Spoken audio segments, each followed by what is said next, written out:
What's up, Nostalgia Freaks? It's Greg here with Growing Up Movies, and I'm here with my good buddy Beau in his sports man cave, and that's what we're talking about today, nostalgic sports memorabilia.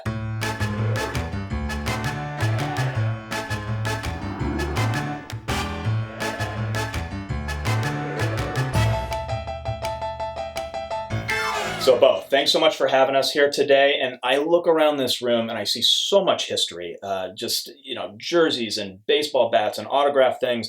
And I want to talk to you about, I thought this would be a great place to shoot here today. And I've been in this room with you before, but I wanted to talk about how being a sports fan and collecting sports memorabilia from the time that you're little up through adulthood can be really a soothing through line in your life. Beau and I both grew up here in the Bay Area in the late 80s and early 90s. And during that time, the Oakland A's were going to World Series and the 49ers were going to Super Bowls. And there's a lot of great memories from them. You know, these are memories that you got father-son memories. And these physical items can actually just kind of bring you back to that good feeling that you had when you were younger. And then using that old nostalgic energy in your adult life, because as we all know now, being an adult is way more difficult than being a kid, even though kids would not agree with that, but it's true. So, Beau, can you tell us a little bit of some of the stories here of some of the specific items that you've got? Yeah, Greg, great to see you. Thanks for being here. Welcome back. This is kind of my sanctuary. This is my man cave. My wife is very opposite of keeping memorabilia or anything, really, that is not necessary. This is the one place that I actually get to do that. And it is definitely someplace that I can go to if I'm having a bad day and look back at something that brings back wonderful memories, both of my childhood and now with my son's childhood that we share together. So it really does connect all the dots. All the A's games that we've gone to over the years, we definitely try to get the bobbleheads. It's always fun. I know waiting in line sucks for that, but even my kid will learn how to do that. Looking back behind me too, you can see some of the footballs that we've got back there. The one at the top actually signed by Joe Montana, which I won the last time the 49ers won the Super Bowl, so that's been a little while. Again, though, I look at that, great memories, an amazing day with my family, and all of that. And those are the things that, when you are having a bad day or you're having some tough times, it is nice to be able to come in here and kind of go back to those moments, which those definitely help you do. Yeah, exactly. Yeah.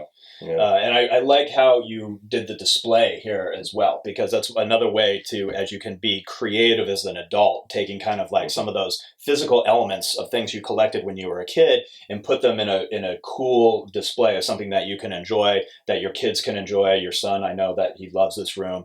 I talked about doing that with my action figures in a previous episode, and it's the same thing. It's the same love of the creative design of how you display your stuff. The baseball cards behind me, actually one of them, my grandfather got it signed as a gift for me for Christmas. Walt Weiss, Rookie of the Year, by the way. And, so those kinds of memories, make you actually want to put forth the extra effort to make it presentable like that.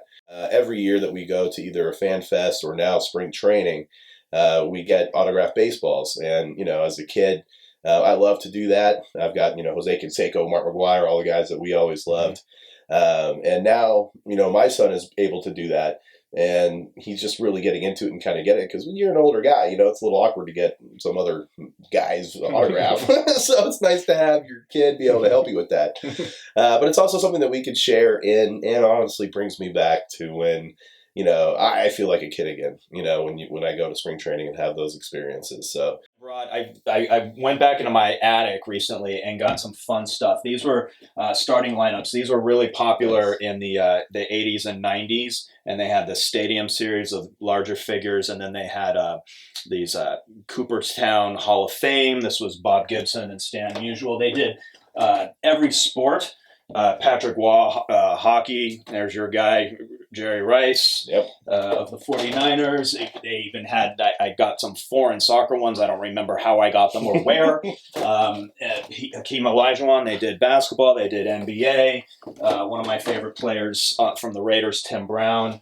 And this was, did you ever see these Shaq ones? Oh, It was just like this weird Shaq thing. I don't Still even. in the packaging. Well, that's how we rolled. So I actually had some of those, but I couldn't help myself. So I kept opening them and playing with them. Oh, there he is right now. Your son Camden. Here we go. All right. Hello. What you got there? I got a lot of baseballs, and if you're asking about the autographs, I got plenty. For instance, here, you got these at spring training. Yeah, I got these at spring training. Well, how did you get those? I got these by going to their training facilities and getting there before the game. So when they walk in, they you can find them. Well, who'd you get to meet? I got to meet many players from the Dodgers. Oh, who's that? Like AJ Pollock, Trey Turner, Cody Bellinger, Mookie Betts. And then the Angels. And the Angels, that's Sohei Ohtani and Mike Trout. Yeah. Got to see them up close and in person. That sounds like a great time and great memories, like you and your dad and you know, bonding through baseball and sports. And now you have some of your own sports memorabilia. You got a lot to catch up to. Have you seen this wall of your dad's? Oh, I remember. Yeah, you're gonna have to. You got a ways to go, but that's okay. You're young. Years ago, Dave Parker gave me his wristband. I still have it. And then who gave you a batting glove?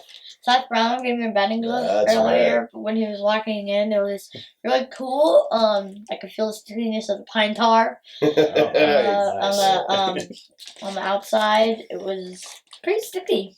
Yeah. When Seth gave him that actually reminded me of that wristband that Dave Parker gave me when I was a kid. There you go. And there's a perfect example of what we're talking about. You know, that tie that binds, the you know, going through the motions of being a sports fan as a kid, as an adult, and those memories and the smells and everything else that bring you back to the game.